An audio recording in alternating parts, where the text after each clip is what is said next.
এটাই নিজেদের দলকে দাফন করার ইতিহাস।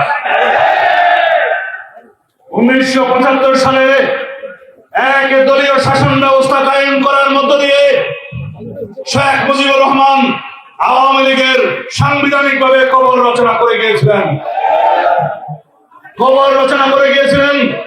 এই দেশের বহুদলীয় গণতন্ত্রের দাফন করে গিয়েছিলেন তৎকালীন স্বৈর শাসক একনায়ক শেখ মুজিবুর রহমান।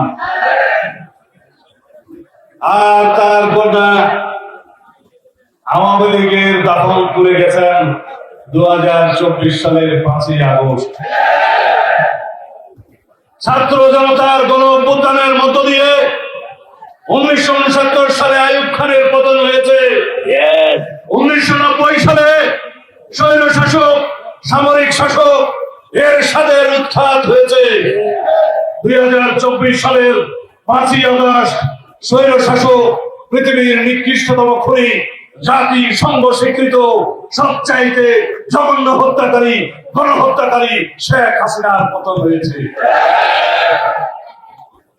আওয়ামী লীগের রাজনৈতিক মৃত্যু হয়েছে।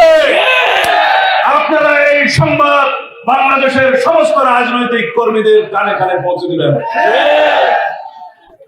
আওয়ামী লীগের রাজনৈতিক মৃত্যু হয়েছে, দাফন হয়েছে দিল্লিতে। যে এই সংবাদ গণমাধ্যমের বন্ধুরা আপনারা প্রচার করবেন। মুর্দা ফ্যাসিস্ট হাসিনা এখন কাফন পড়ে কথা বলছে দিল্লি থেকে।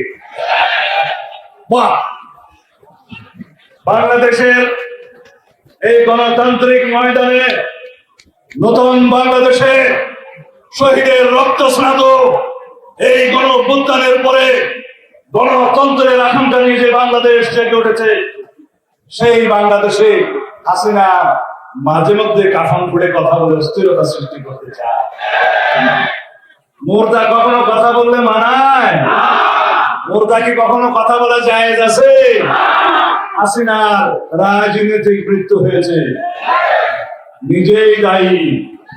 আওয়ামী লীগকে দাফন করেছে শেখ হাসিনা নিজেই।